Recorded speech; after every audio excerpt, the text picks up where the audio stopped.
ಆದಿಜಾಂಬವ ಅಭಿವೃದ್ಧಿ ನಿಗಮದಲ್ಲಿ ನಡೀತಾ ಇರುವಂತಹ ಅವ್ಯವಹಾರಗಳು. ರಘುಮೂರ್ತಿ ಅವರು ಚಳ್ಳಕೆರೆ ಕ್ಷೇತ್ರದ ಶಾಸಕರು, ಇವರೇ ಒಂದು ಕಂಪ್ಲೇಂಟ್ ಅನ್ನ ಕೂಡ ಕೊಟ್ಟಿದ್ದಾರೆ. ನನ್ನ ಸಹಿಯನ್ನ ದುರುಪಯೋಗವಾಗಿದ್ದು ಇದರ ಬಗ್ಗೆ ಕಾನೂನು ಕ್ರಮವನ್ನ ವಹಿಸಿ. ಈ ರಘುಮೂರ್ತಿ 2 ವರ್ಷದಿಂದ ಯಾವುದೇ ಪತ್ರವನ್ನ ಬರೆದಿಲ್ಲ, ಬಟ್ ಆದರೂ ಕೂಡ ಸಾಕಷ್ಟು ಪತ್ರಗಳು ರಘುಮೂರ್ತಿ ಅವರ ಹೆಸರಲ್ಲಿ ಹೋಗಿದೆ. ಇದನ್ನ ಸೃಷ್ಟಿ ಮಾಡಿರೋರು ಯಾರು? ತಪ್ಪಿತಸ್ಥ ಅಧಿಕಾರಿ ಹಾಗೂ ಸಿಬ್ಬಂದಿಗಳ ಮೇಲೆ ಕಾನೂನು ಕ್ರಮವನ್ನು ಜರುಗಿಸುವಂತೆ ಈ ಮೂಲಕ ತಮ್ಮಲ್ಲಿ ಕೋರಿರುತ್ತೇವೆ. ನಮಸ್ಕಾರ, ಸ್ಪೆಷಲ್ ಸ್ಟೋರಿಗೆ ಸ್ವಾಗತ. ನೀವು ನೋಡ್ತಾ ಇದ್ದೀರಾ ನ್ಯಾಷನಲ್ ಟಿವಿ. ನಾನು ಶಿವಪ್ರಸಾದ್ ಮಾಗಡಿ.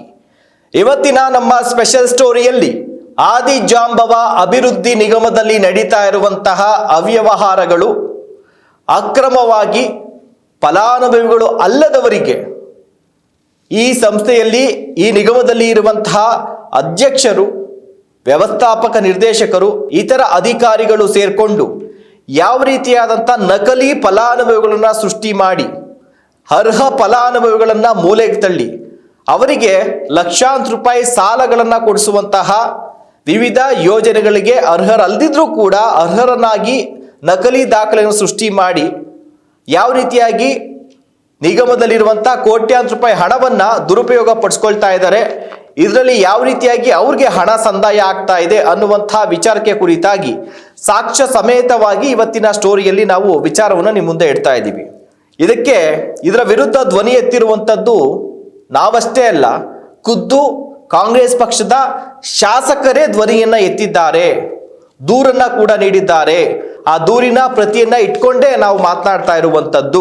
ಬೇರೆ ಬೇರೆ ವಿಚಾರಗಳಿಂದಲೂ ಕೂಡ, ಮೂಲಗಳಿಂದಲೂ ಕೂಡ ಮಾಹಿತಿ ಇದೆ. ಬಹಳ ಪ್ರಮುಖವಾಗಿ ಅಂದ್ರೆ ಇಲ್ಲಿ ಶಾಸಕರೇ ಒಂದು ಕಂಪ್ಲೇಂಟ್ ಅನ್ನ ಕೊಟ್ಟಿದ್ದಾರೆ ಅಂತಂದ್ರೆ ಪ್ರಕರಣ ಎಷ್ಟು ಗಂಭೀರವಾಗಿದೆ ಅನ್ನುವಂಥದ್ದು. ಯಾಕಿಲ್ಲಿ ಶಾಸಕರೇ, ಅದರಲ್ಲೂ ಕೂಡ ಕಾಂಗ್ರೆಸ್ ಪಕ್ಷದ ಶಾಸಕರು, ರಘುಮೂರ್ತಿ ಅವರು ಚಳ್ಳಕೆರೆ ಕ್ಷೇತ್ರದ ಶಾಸಕರು, ಇವರೇ ಒಂದು ಕಂಪ್ಲೇಂಟ್ ಅನ್ನ ಕೂಡ ಕೊಟ್ಟಿದ್ದಾರೆ. ಸೊ ಹೀಗಾಗಿ ಇದರ ಗಂಭೀರತೆಯನ್ನು ನಾವು ಇಲ್ಲಿ ಅರ್ಥ ಮಾಡ್ಕೊಳ್ಬೇಕಾಗತ್ತೆ. ಕಂಪ್ಲೇಂಟ್ ಅಲ್ಲಿ ಏನಿದೆ ಅಂತ ಫಸ್ಟ್ ಹೇಳ್ಬಿಡ್ತೀನಿ, ಆಮೇಲೆ ಮೇನ್ ವಿಚಾರಕ್ಕೆ ಹೋಗೋಣ. ಮಾನ್ಯ ವ್ಯವಸ್ಥಾಪಕ ನಿರ್ದೇಶಕರು, ಕರ್ನಾಟಕ ಆದಿಜಾಂಬವ ಅಭಿವೃದ್ಧಿ ನಿಗಮಕ್ಕೆ ಟಿ ರಘುಮೂರ್ತಿ ಅವರು ಒಂದು ಪತ್ರವನ್ನು ಬರೆದಿದ್ದಾರೆ. ಮಾನ್ಯರೇ, ವಿಷಯ ಏನು? ನನ್ನ ಮತಕ್ಷೇತ್ರ ಚಳ್ಳಕೆರೆಗೆ ಆದಿಜಾಂಬವ ಅಭಿವೃದ್ಧಿ ನಿಗಮದಿಂದ ಮಂಜೂರಾಗಿರುವಂತಹ ವಿವಿಧ ಯೋಜನೆಯ ಅಡಿಯಲ್ಲಿ ಶಿಫಾರಸು ನೀಡಿರುವ ನನ್ನ ಪತ್ರದ ಮೇಲೆ ನನ್ನ ಸಹಿಯನ್ನ ದುರುಪಯೋಗವಾಗಿದ್ದು ಇದರ ಬಗ್ಗೆ ಕಾನೂನು ಕ್ರಮವನ್ನು ವಹಿಸಿ ಅನ್ನುವಂಥ ವಿಚಾರಕ್ಕೆ ದೂರನ್ನ ಕೊಟ್ಟಿದ್ದಾರೆ. ಮೇಲ್ಕಂಡ ವಿಷಯಕ್ಕೆ ಸಂಬಂಧಪಟ್ಟಂತೆ ಕರ್ನಾಟಕ ಆದಿಜಾಂಬವ ಅಭಿವೃದ್ಧಿ ನಿಗಮದಿಂದ ವಿವಿಧ ಯೋಜನೆಗಳ ಅಡಿಯಲ್ಲಿ ಕ್ಷೇತ್ರಗಳಿಗೆ ಹಂಚಿಕೆಯಾಗುವ ಯೋಜನೆಗಳಲ್ಲಿ ನನ್ನ ಮತಕ್ಷೇತ್ರ ಚಳ್ಳಕೆರೆಗೆ ಕಳೆದ 2 ವರ್ಷಗಳಿಂದ ಫಲಾನುಭವಿಗಳನ್ನು ಆಯ್ಕೆ ಮಾಡಲು ನಾನು ಯಾವುದೇ ಶಿಫಾರಸು ಪತ್ರಗಳನ್ನು ನೀಡಿರೋದಿಲ್ಲ. ಅಂದರೆ 2 ವರ್ಷದಿಂದ ಯಾವುದೇ ಈ ಒಂದು ಆದಿಜಾಂಬವ ಅಭಿವೃದ್ಧಿ ನಿಗಮಕ್ಕೆ ಸಂಬಂಧಪಟ್ಟಂತೆ ಫಲಾನುಭವಿಗಳಿಗೆ MLAಗಳು ಶಿಫಾರಸು ಪತ್ರವನ್ನು ಕೊಡ್ತಾರೆ. ಆ ರೀತಿಯಾಗಿ ನಾನು ಯಾವುದೇ ಪತ್ರವನ್ನು ಕಳೆದ 2 ವರ್ಷದಿಂದ ಕೊಟ್ಟಿಲ್ಲ. ಆದರೆ ವಿವಿಧ ಯೋಜನೆ ಫಲಾನುಭವಿಗಳ ಆಯ್ಕೆ ಸಂಬಂಧದಲ್ಲಿ ದಿನಾಂಕ 15/1/2025 ಫಲಾನುಭವಿಗಳ ಆಯ್ಕೆಯಲ್ಲಿ ನನ್ನ ಪತ್ರದ ಮೇಲೆ ನನ್ನ ಸಹಿಯನ್ನ ಕಟ್ ಪೇಸ್ಟ್ ಮಾಡಿರೋದು ಕಂಡು ಬಂದಿರುತ್ತದೆ. ಫಲಾನುಭವಿಗಳನ್ನು ಆಯ್ಕೆ ಮಾಡಲು ಚಿತ್ರದುರ್ಗ ಜಿಲ್ಲಾ ಆದಿಜಾಂಬವ ಅಭಿವೃದ್ಧಿ ನಿಗಮದ ವ್ಯವಸ್ಥಾಪಕರು ಮತ್ತು ಸಿಬ್ಬಂದಿಗಳು ಇದರಲ್ಲಿ ಪ್ರೇರಣೆ ಮಾಡಿರೋದಾಗಿ ನನಗೆ ತಿಳಿದು ಬಂದಿರುತ್ತದೆ.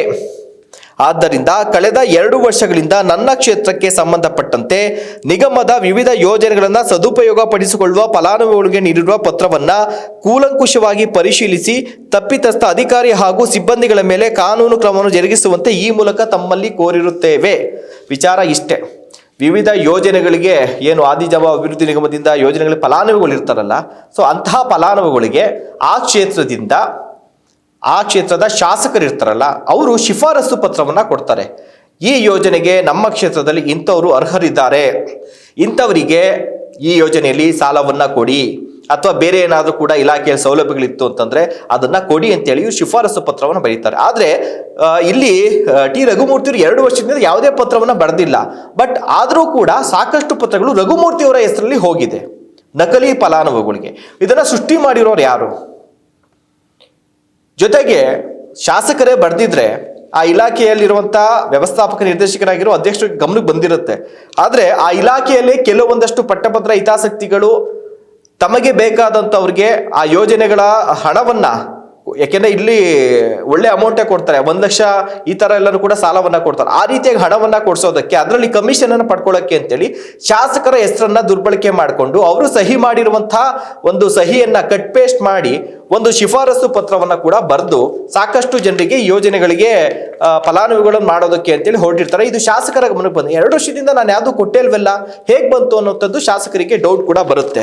ಸೊ ಅದಕ್ಕೆ ಸಂಬಂಧಪಟ್ಟಂತೆ ಪಟ್ಟಿ ಕೂಡ ಇದೆ, ಯಾವ್ಯಾವು ಅಂತ ಹೇಳ್ಬಿಟ್ಟು ಆ ಪಟ್ಟಿ ಕೂಡ ಇಲ್ಲಿ ಇರುವಂಥದ್ದು.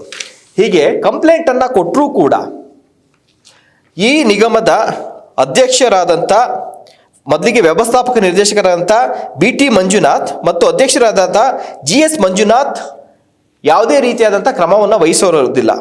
ಯಾಕಂದ್ರೆ ಇಲ್ಲಿ ನೋಡಿ, ಕರ್ನಾಟಕ ಆದಿಜಾಂಬವ ಅಭಿವೃದ್ಧಿ ನಿಗಮವು ನಿರ್ವಹಿಸ್ತಾ ಇರುವ ಯೋಜನೆಗಳಿಗೆ ವಿಧಾನಸಭಾ ಕ್ಷೇತ್ರವಾರು ಆ ಕ್ಷೇತ್ರಗಳ ವಿಧಾನಸಭಾ ಶಾಸಕರೇ ಫಲಾನುಭವಿಗಳನ್ನ ಆಯ್ಕೆ ಮಾಡಲು ಅಧ್ಯಕ್ಷರಾಗಿದ್ದು, ಯಾವುದೇ ಸರ್ಕಾರ ಆದೇಶವಿಲ್ಲದಿದ್ದರೂ ಹಾಗೂ ಅನೇಕ ಸಂದರ್ಭಗಳಲ್ಲಿ ಹೈಕೋರ್ಟ್ ಸರ್ಕಾರದ ಯೋಜನೆಗಳಿಗೆ ಯಾವುದೇ ಕೋಟ ನಿಗದಿಪಡಿಸದಂತೆ ಆದೇಶ ಮಾಡಿದ್ರೂ ಕೂಡ ಯೋಜನೆಗಳಿಗೆ ನಿಗದಿಪಡಿಸಿದ ಬಜೆಟ್ನಲ್ಲಿ 80% ಮಾತ್ರ ಶಾಸಕರಿಗೆ ನೀಡ್ತಾ ಇದ್ದು, ಉಳಿದಂತ 15% ಸಮಾಜ ಕಲ್ಯಾಣ ಇಲಾಖೆಯ ಮಂತ್ರಿಗಳು ಹಾಗೂ 5% ನಿಗಮದ ಅಧ್ಯಕ್ಷರು ಹಂಚಿಕೊಂಡು ವ್ಯವಸ್ಥಾಪಕ ನಿರ್ದೇಶಕರ ಮೂಲಕ ಹಣ ವಸೂಲಿಯನ್ನ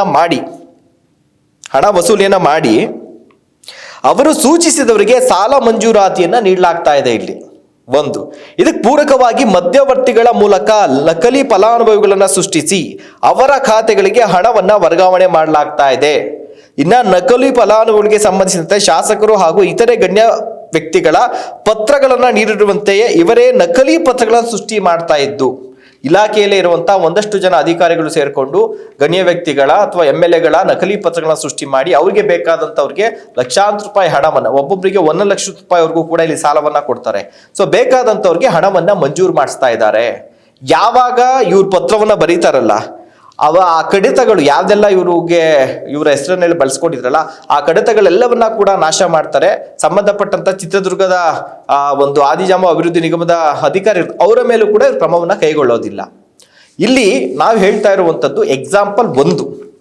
ಇಲ್ಲಿ ರಘುಮೂರ್ತಿಯವರ ಹೆಸರನ್ನ ಬಳಸಲಾಗಿದ್ದೆ, ಅವರೇನೋ ಕಂಪ್ಲೇಂಟ್ ಕೊಟ್ಟಿದ್ದಾರೆ. ಇದೇ ರೀತಿಯಾಗಿ ರಾಜ್ಯದಲ್ಲಿ 224 ಶಾಸಕರಿದ್ದಾರೆ.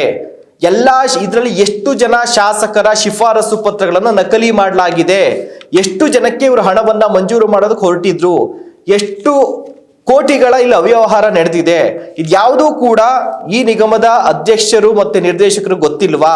ಅಥವಾ ಇವರು ಕೂಡ ಇದರಲ್ಲಿ ಶಾಮೀಲಾಗಿದ್ರೆ ಮಾತ್ರನೇ ಇಷ್ಟೆಲ್ಲವೂ ಕೂಡ ಮಾಡೋದಕ್ಕೆ ಸಾಧ್ಯ. ಅದರ್ವೈಸ್ ಒಂದು MLA ಇಂದ ಶಿಫಾರಸು ಲೆಟರ್ ಬರುತ್ತೆ ಅಂತಂದ್ರೆ ಅದು ನಿಜಾನ ಸುಳ್ಳ ಅನ್ನುವಂಥ ತಿಳ್ಕೊಳಕ್ಕೆ ಒಂದು ಸಣ್ಣ ಪರಿಜ್ಞಾನ ಅವ್ರಿಗೆ ಸಾಕಾಗುತ್ತೆ. ಆದ್ರೆ ಇಷ್ಟಾಗಿದ್ರು ಕೂಡ ಅವ್ರ ಗಮನಕ್ಕೆ ಬಂದಿಲ್ಲ ಅನ್ನುವಂಥದ್ದು ಇದೆಯಲ್ಲ. ಸೊ ಇದ್ರೊಳಗಡೆ ಆದಿಜಾಂಬವ ಅಭಿವೃದ್ಧಿ ನಿಗಮದ ಅಧಿಕಾರಿಗಳು, ಅಧ್ಯಕ್ಷರು, ನಿರ್ದೇಶಕರ ಪಾತ್ರ ಎಷ್ಟು ಮಟ್ಟಿಗಿದೆ ಎನ್ನುವಂಥದ್ದು ಇಲ್ಲಿ ಮೇಲ್ನೋಟಕ್ಕೆ ಗೊತ್ತಾಗ್ತಾ ಇದೆ. ಸಾಕಷ್ಟು ಅಭಿವೃದ್ಧಿ ನಿಗಮಗಳಿಗೆ ಒಂದೇ ₹1 ಹಣ ಬಿಡಿಗಾಸನ್ನ ಕೂಡ ಸರ್ಕಾರ ಕೊಟ್ಟಿಲ್ಲ. ಆದ್ರೆ ಆದಿಜಾಂಬವ ಅಭಿವೃದ್ಧಿ ನಿಗಮಕ್ಕೆ ಕೋಟಿಗಟ್ಟಲೆ ಹಣವನ್ನ ಕೊಟ್ಟಿದ್ದಾರೆ. ಇಂಥ ಹಣ ಈ ರೀತಿಯಾಗಿ ದುರುಪಯೋಗ ಆಗ್ತಾ ಇದೆ. ಈ ಕೂಡಲೇ ಇದಕ್ಕೆ ಸಂಬಂಧಪಟ್ಟಂತ ಇಲಾಖೆಯ ಸಚಿವರೇನಿದ್ದಾರೆ ಕ್ರಮವನ್ನು ವಹಿಸಬೇಕಾಗತ್ತೆ. ಜೊತೆಗೆ ಇಲ್ಲಿವರೆಗೂ ಯಾರಿಗಾದ್ರೂ ಕೊಟ್ಟಿದಾರಾ ಅಥವಾ ಯಾರ ಲಿಸ್ಟ್ ಆಗಿದೆ ಎಲ್ಲವನ್ನ ಕೂಡ ತಡೆ ಹಿಡಿಬೇಕು. ಇದ್ರ ಬಗ್ಗೆ ಇಲಾಖಾವಾರು ತನಿಖೆ ಆಗಬೇಕು ಅನ್ನುವಂಥದ್ದು. ಜೊತೆಗೆ ಅರ್ಹ ಫಲಾನುಭವಿಗಳು ಯಾರಿದ್ರಲ್ಲ ಅವ್ರಿಗೆ ಈ ಹಣ ಸೇರುವಂತಾಗ್ಲಿ, ಈ ಯೋಜನೆ ಅವ್ರಿಗೆ ತಲುಪುವಂತಾಗ್ಲಿ ಅನ್ನುವಂಥದ್ದೇ ನಮ್ಮ ನ್ಯಾಷನಲ್ ಟಿವಿ ಆಗ್ರಹ ಮತ್ತು ಕಳಕಳಿ ಕೂಡ ಆಗಿದೆ.